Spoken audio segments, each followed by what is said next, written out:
Hello, नमस्कार, स्वागत करते हैं आप सभी का आपके अपने यूट्यूब चैनल जॉब अड्डा अकेडमी के इस भाग में। तो दोस्तों बिहार दरोगा का न्यू नोटिफिकेशन जारी हो चुका है और इस वीडियो में हम लोग जानेंगे इसके संपूर्ण जानकारी के बारे में। ये वीडियो उन सभी साथियों को देखनी चाहिए जो लोग इस बार बिहार दरोगा का फॉर्म फिलअप कर रहे हैं, क्योंकि एग्जाम और फॉर्म्स फिलअप करने से पहले आप लोग इस वीडियो को इसलिए देखना चाहिए ताकि आपके फॉर्म में कोई भी गलती ना हो और आपका फॉर्म रिजेक्ट ना हो। तो आप लोग एक एक करके सारी जानकारी पहले ले लीजिए, उसके बाद ही फॉर्म को फिलअप कीजिए।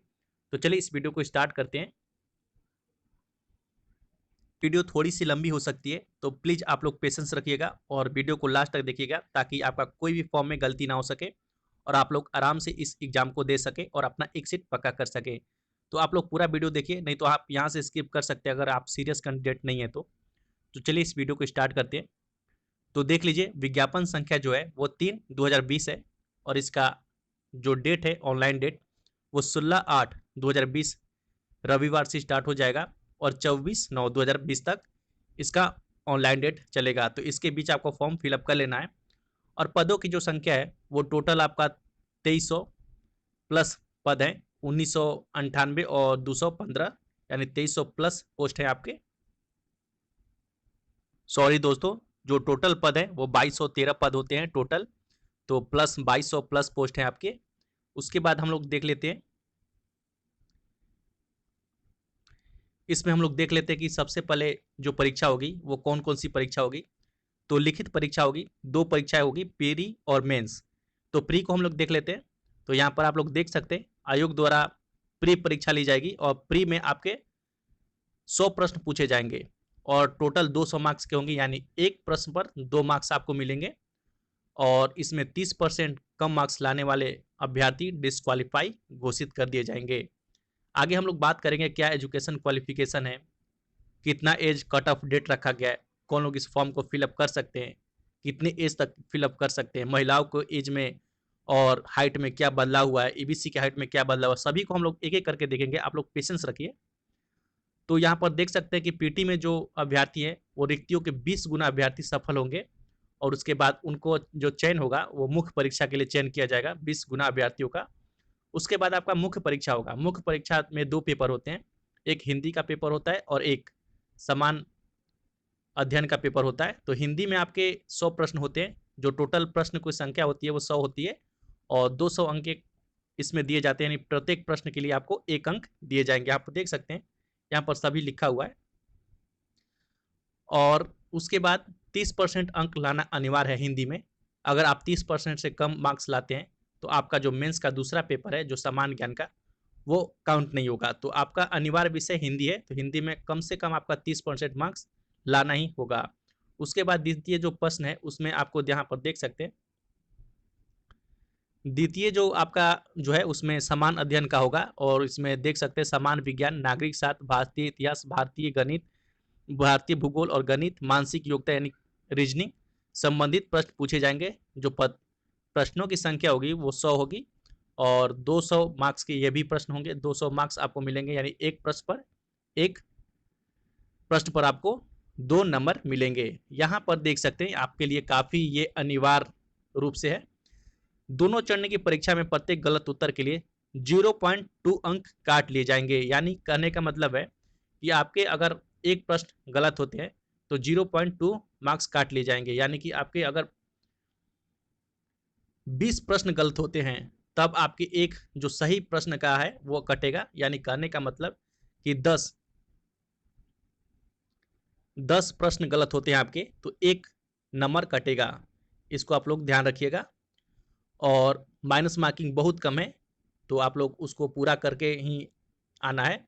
उसके बाद मुख्य परीक्षा में आधार पर, मुख्य परीक्षा में जितने भी सफल अभ्यर्थी होंगे उनके 6 गुना, मतलब रिक्तियों के 6 गुना अभ्यर्थियों का जो चयन होगा वो शारीरिक परीक्षा के लिए चयन होगा, यानी पीईटी के चयन होगा।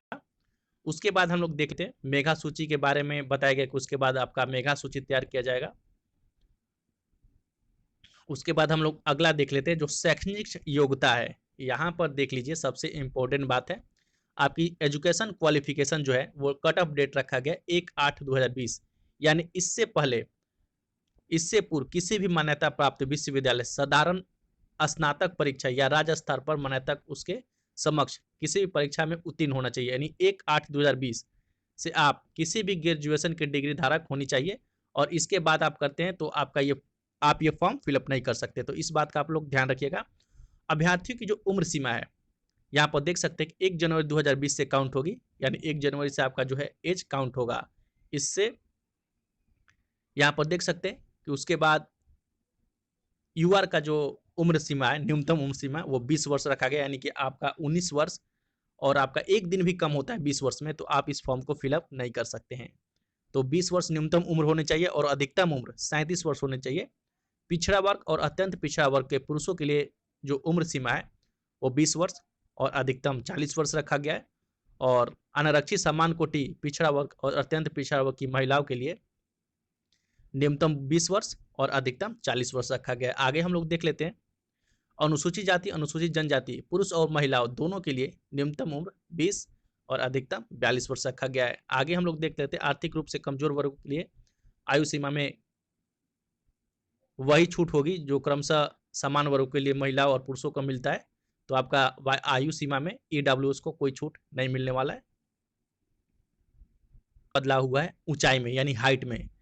समान वर्ग के लिए और पिछड़ा वर्ग के लिए, यानी यूआर और ओबीसी के लिए जो ऊंचाई है वो 1.65 सेंटीमीटर रखा गया इस बार, जो कि पिछले बार भी 1.65 सेंटीमीटर ही था। लेकिन अत्यंत पिछड़ा वर्ग यानी ईबीसी और अनुसूचित जाति अनुसूचित जनजाति यानी ईबीसी का इस बार आपका जो हाइट है वो 5 सेंटीमीटर घटा दिया गया है।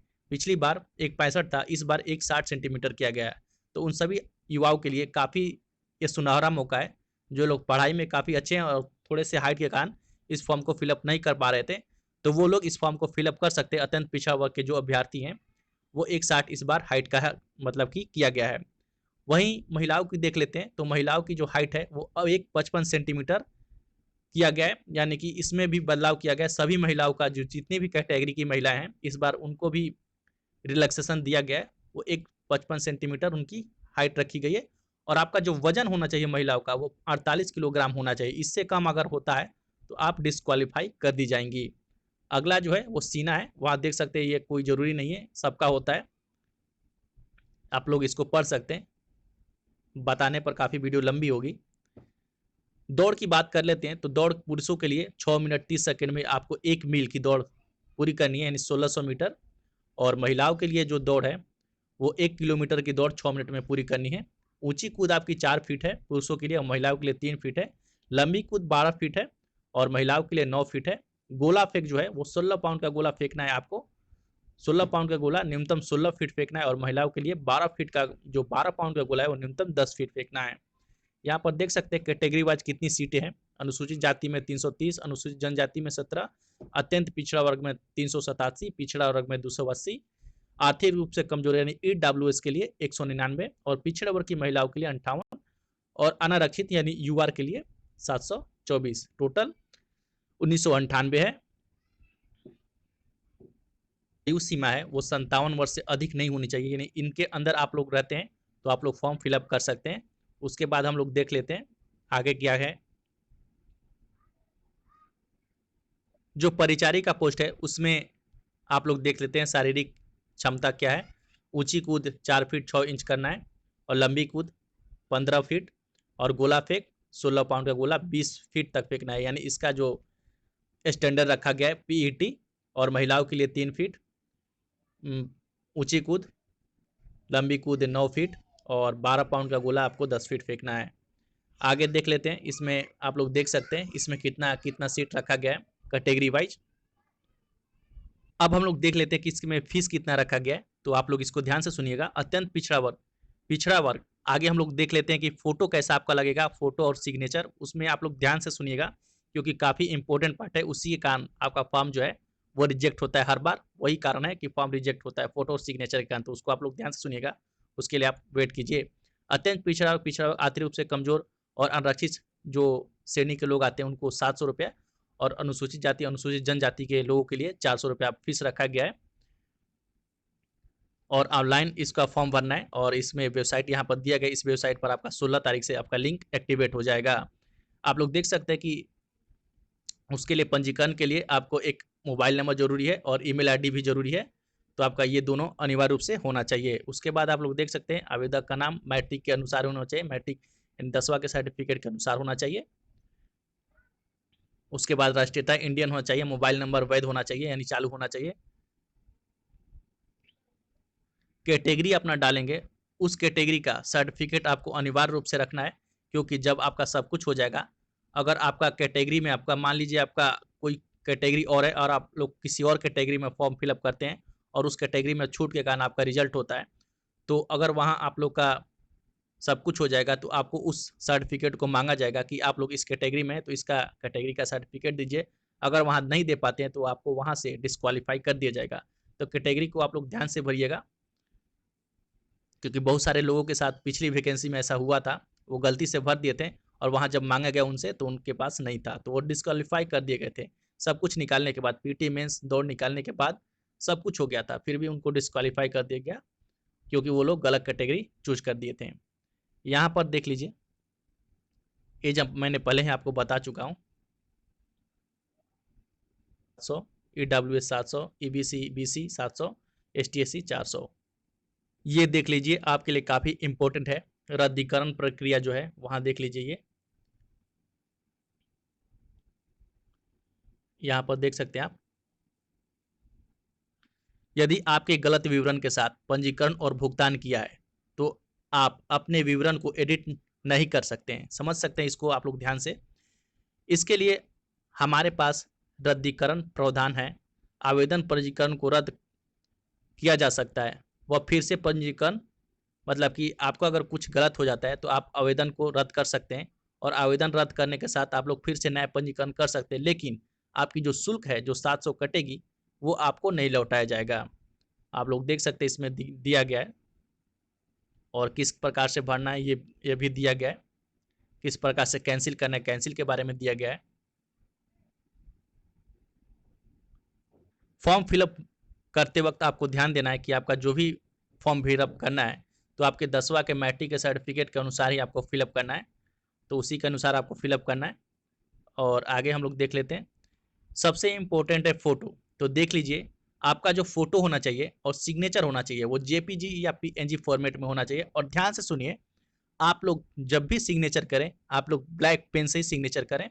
और पासपोर्ट जो साइज होनी चाहिए वो 3.5 सेमी से लेकर 4.5 सेमी के बीच जो होना चाहिए इसी आकार में होना चाहिए। और 1 माह यानी 2 माह के अंदर खींचा हुआ रंगीन फोटो ही होना चाहिए। फोटोग्राफ अच्छी गुणवत्ता का होना चाहिए और फोटो की जो साइज होना चाहिए, ध्यान से सुनिए, फोटो की जो साइज होगी वो 25 केबी से कम नहीं होनी चाहिए। अगर 25 केबी से कम का आप अपलोड करते हैं तो फोटो जो है वहाँ पर सिस्टम पर फट जाता है और ठीक से आपका चेहरा दिखाई नहीं देता है, तो आपका फॉर्म रद्द हो जाता है। तो आप लोग ध्यान रखिए कि आपका जो फोटो है वो 25 केबी से कम नहीं होना चाहिए, 25 केबी से थोड़ा सा अधिक हो जाना चाहिए। आगे फोटो को अपने दोनों कान स्पष्ट रूप से दिखाई देना चाहिए। जो आपका जो कान है उसको स्पष्ट रूप से दिखाई देना चाहिए। अगर आपका कान दिखाई नहीं दे रहा है तो आपके फॉर्म को रद्द किया जा सकता है। फोटो खिंचवाते समय आवश्यक रूप से टोपी आपको नहीं पहनना है, काला रंगीन चश्मा आपको नहीं पहनना है और अन्य प्रकार की अपना जो पहचान है उसको छिपाना नहीं आपको।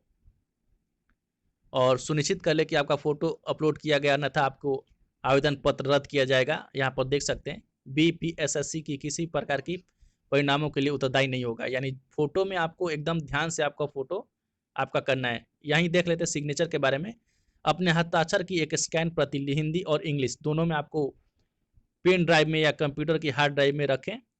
दोनों हस्ताक्षर काले स्याही, देखिए आपका ध्यान से सुनिएगा, काले स्याही या सफ़ेद कागज पर ही होनी चाहिए और साइज जो होना चाहिए 25 केबी से कम नहीं होना चाहिए। सुनिश्चित करें कि आपका जो स्वयं हस्ताक्षर अपलोड करते हैं, अन्यथा स्वयं से आप लोग मतलब कि जिससे आप लोग अपलोड कराएं वहाँ आप ध्यान दीजिए कि आपका ही अपलोड हो रहा है, अन्यथा आपका आवेदन पत्र रद्द कर दिया जाएगा। तो काफ़ी इंपॉर्टेंट बात है, आप लोग इसको ध्यान से देखिएगा। और आवेदन पत्र भरने का विवरण जो है वो दे दिया गया और 24/9 तक इसका फिलअप डेट है। तो आपका हिंदी में भी 25 केबी का होना चाहिए आपका हस्ताक्षर और अंग्रेजी में भी 25 केबी का हस्ताक्षर होना चाहिए ब्लैक पेन से। ध्यान से ब्लैक पेन से आपको करना है।